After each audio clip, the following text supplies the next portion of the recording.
Hey, Evander, did you? His debut, like you said, in the same arena that you beat Tyson and on a phenomenal card, phenomenal main event. What are your thoughts on that opportunity for him to be on such a stage for his professional debut? Well, I said that and told him that he was there. I said, I told him, I said, I said, what happened? I said, now, yours just happened to be bigger than mine.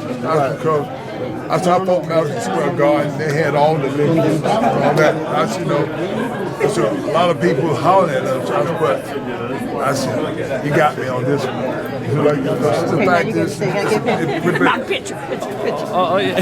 There you go. She made me do it. She made me. You got to get the picture with real deal. So that being said, I mean, fighting at 54.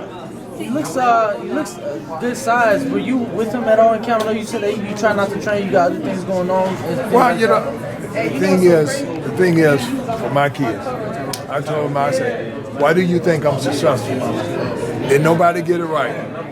I said, you know why I'm successful? Because I love what I'm doing. I said, I wasn't gifted and all that. I said, I said, my mama didn't read, my father didn't read.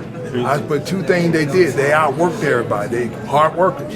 I said, eventually you get it. I said, you got to find something that you love. I said, the reason why I chose boxing, I said, because I can't blame nobody but myself. It's up to me to listen to what the coach said. It's my job to make the decision to what needs to be done after they explain it. I said, you ain't got nobody to blame but yourself. And most times in boxing, when you have a child of a legend like yourself, there's a lot of pressure, a lot of criticism. Do you feel that he's felt any of that pressure going into his debut? Well, I'm sure everybody gonna feel something because don't nobody see. I'm a Christian. He's a Christian, and so what people do when it comes down to parents, they divide you. They call you mama boy. Or you doing what your daddy say like this. You're never gonna be better than your daddy if you don't listen to your daddy, because your daddy or your mother got to tell you what mistakes they make. That's the only way you can get bad. I'm saying I got this far because my mama said no. I did that. I had a tongue. If one thing that you look about me, it never was my mouth or my tongue that caused me the problem. My mama said, zip it up. Tomorrow night, the world will see your son make his debut. They'll know him as a fighter, as your son, but tell us something about him that, obviously we won't see in the rings personality-wise.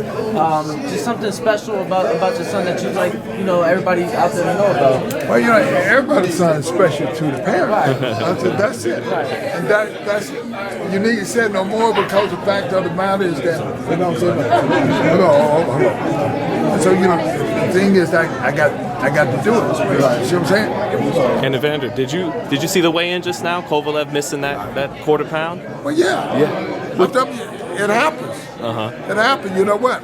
He went in there and used the bathroom. It came back out, got on the stick. These are the things that happen. It's amazing. I left light heavyweight. I left light heavy because I couldn't. I ran 3 miles and with a plaster on and all this and stuff like this. When I found me doing, I fought light heavyweight 3 times, and one time I fought. When I came into the ring, I was dizzy. I'm telling you, I see 2 guys. The guy ain't even swung at me yet. I didn't think about it. Eventually something's gonna happen. I decided to move up. Who do you think's gonna win tomorrow night? Canelo or Kovalev? Who you think wins that fight? I come to fight because I don't know who's gonna win. So so if I sit here and tell somebody to win, they think I'm against somebody. I ain't against nobody. What I'm saying, I'm not against nobody. So I come to watch the fight, and when it all happens, then I go. So I want to ask you a question about moving up. When you moved up to heavyweight, is it easier to fight those big guys or harder? Because I know you took a lot of punishment. Well, the art of the game is that you got to know what's going to work for you. You got to ask yourself, if I move up, what I'm bringing to it. So the whole big thing, I knew when you fight big guys, most big guys can't fight. You know what they do? They hit hard. That's it. But the art of the game is move your head, and I have faster hands. So so me have faster hand, and I can take the shots. I get hit. I was accustomed to getting hit.